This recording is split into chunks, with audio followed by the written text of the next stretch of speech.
మన గ్రాండ్ మా టీవీ స్వాగతం. ఈరోజు నేను చెప్పే రెసిపీ అండి సగ్గుబియ్యంతో టేస్టీగా ఈజీగా అయిపోయే స్నాక్ ఐటమ్ అండి. అంటే ఈవినింగ్ పిల్లలకి చేసి పెట్టడానికి కాలేజీకి కానీ స్కూల్ నుంచి వచ్చిన వాళ్ళకి బాగుంటుంది ఈ టిఫిను. ఇది సగ్గుబియ్యంతో పొంగనాలండి. చాలా టేస్టీగా సింపుల్గా అయిపోతాయండి.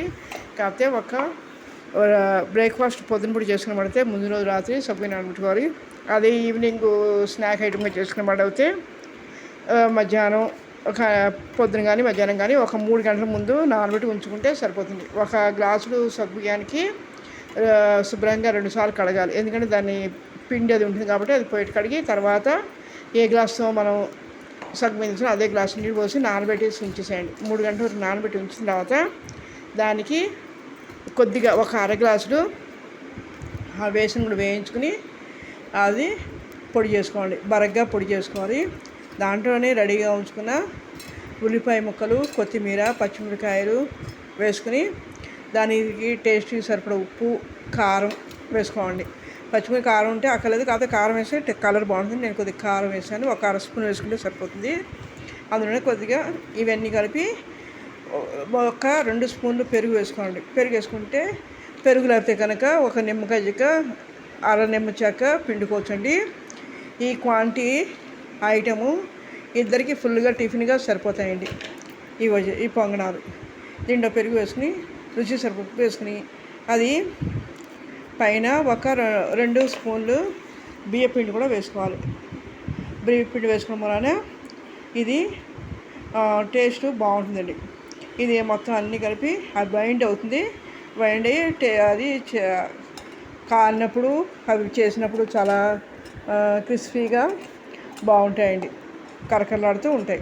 అందుకని ఇలాగ అన్నీ వేసుకున్న తర్వాత ఈ పిండిని ఇంకా నీళ్ళు అక్కర్లేదు, నీడతడి అక్కర్లేదు. ఎందుకంటే సగ్గుబియ్యం అన్నీ వేసాం కాబట్టి ఉల్లిపాయలు అన్నీ వేసినప్పుడు ఇంకా నీడతడి అక్కర్లేదు. ఇలా కలిపేసుకుని రెడీగా చేసుకుని అన్నీ వేసాం కదా, వేసిన పట్టిన పౌడరు, ఉల్లిపాయలు, పచ్చిమిరకాయలు, కొత్తిమీర, కరివేపాకు, కారం, ఉప్పు అన్నీ వేసి కొద్దిగా పెరుగు కానీ లేదా నిమ్మరసం కానీ వేసుకోండి. అన్ని టేస్ట్ కోసం వేసుకొని ఇది అంత ఉండలాగా చేసుకోవాలి. ముందుగా చేసుకుని పళ్ళల్లో పెట్టుకుని రెడీ చేసుకున్న తర్వాత నేనైతే గుంట పొంగనాలది పెనం పెట్టేసి డైరెక్ట్గా ఆ నూనె వేసి, దీనికి డీప్ ఫ్రై కాదు కదండి, అందుకని మామూలుగా డీప్ ఫ్రై కూడా చేసుకోవాలి. డీప్ ఫ్రై ఎందుకని చెప్పి నేను పొంగనాలు దాంట్లో వేసాను. దానికి ఎంతో ఆయిల్ కూడా పడుతుంది. అది కాలేసి ఆ గుంటల్లో నూనె వేసి మొత్తం మీద 2 స్పూన్ల నూనె కంటే ఎక్కువ పట్టదండి. ఇది ఒక్కొక్కటి ఇలా ఉండలు చేసుకుని వేసుకోవడం. మీడియం మంట మీద కాల్చుకోవాలి. ఇలా మొత్తం అన్నీ వేసుకొని నిదానంగా కానివ్వాలి. ఇది ఒక 10 నిమిషాలు అయిపోతుందండి. మొత్తం అంతా అవడానికి 10 నిమిషాలు పడుతుందండి. సరే, దీనికి కాంబినేషన్గా చట్నీ కూడా చేశాను. ఈ చట్నీ ఇంతకుముందు వీడియో పెట్టాను, కాకపోతే మళ్ళీ ఈ చట్నీ ఎందుకు చేశానంటే దీనికి టేస్ట్ బాగుందని చేశాను. ఈ పొంగనాలు కాలిన తర్వాత మళ్ళీ పక్కకు తిప్పుకోవాలి. తిప్పుకొని మీడియం మంట మీద కాలనివ్వాలి. మూత కూడా పెట్టకదండి, తొందరగానే కాలిపోతాయి. ఇవి ఈవినింగ్ స్నాక్స్గా బాగుంటాయండి. ఉద్యోగస్తులకి తొందరగా అయిపోయే రెసిపీ, కాకపోతే ముందుగా నాటుకోవాలి. ఇంకోటి ఏంటంటే ఉద్యోగస్తులు ఎప్పుడైనా ఇలాంటి చేయాలన్నప్పుడు ముందుగా ఒక 2 ఉల్లిపాయలు, పచ్చిమిరకాయలు, కొత్తిమీర సన్నగా కట్ చేసుకుని బాక్సులు పెట్టుకుని రెడీగా ఉంచుకుంటే అప్పటికప్పుడు ఇలాంటివన్నీ చేసుకోవచ్చండి. ఏ టిఫిన్ అయినా చేసుకోవడానికి పనికొస్తాయి ఆ సన్నగా ముక్కలు తరిగి పెట్టుకుంటే. ఇవేంటంటే తొందరగా అయిపోయే టిఫిన్స్ అండి, ఎక్కువ టైం పట్టదు. అప్పటికప్పుడు పిల్లలు ఆకలి ఉన్నప్పుడు చేసి పెట్టడానికి బాగుంటాయి. ఏదైనా బయట తినే వాటికంటే ఆయిల్స్ అవి ఇప్పుడు మంచిగా ఉండట్లేదు, అంతా కల్తీ జరుగుతుంది. ఇలాంటప్పుడు ఏంటంటే ఇలాంటి ఏమైనా స్నాక్ ఐటమ్ చేసి పెడితే తొందరగా అయిపోతాయి, మన పని కూడా తొందరగా అయిపోతుందండి, ఇబ్బంది ఉండదు. అది కాక ఆరోగ్యరీత్యా ఇలాంటివన్నీ ఇంట్లో చేసి పెట్టడం వల్ల ఆరోగ్యరీత్యా కూడా పిల్లలకి మంచిది, పెద్దవాళ్ళు తిన్నా కూడా ఇబ్బంది ఉండదు.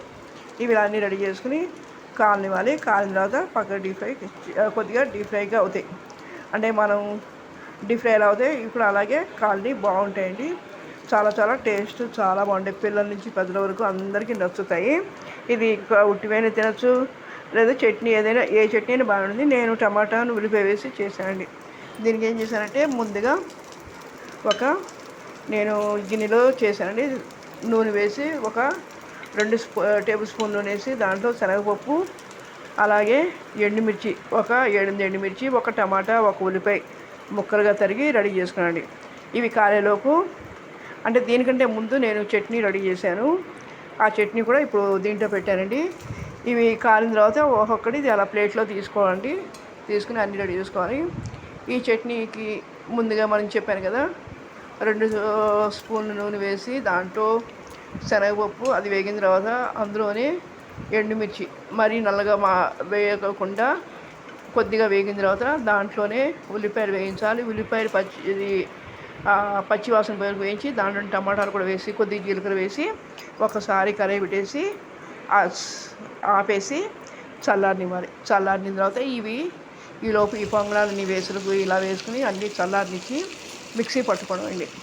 మిక్సీ పట్టుకుని ఆ చట్నీలో మళ్ళీ కొద్దిగా నూనె వేసి మినపప్పు, ఆవాలు, ఎండుమిర్చి, ఇంగువ, కరివేపాకు వేసి తాలింపు పెట్టుకోండి. ఈ పచ్చడి చాలా చాలా టేస్ట్ చాలా బాగుంది.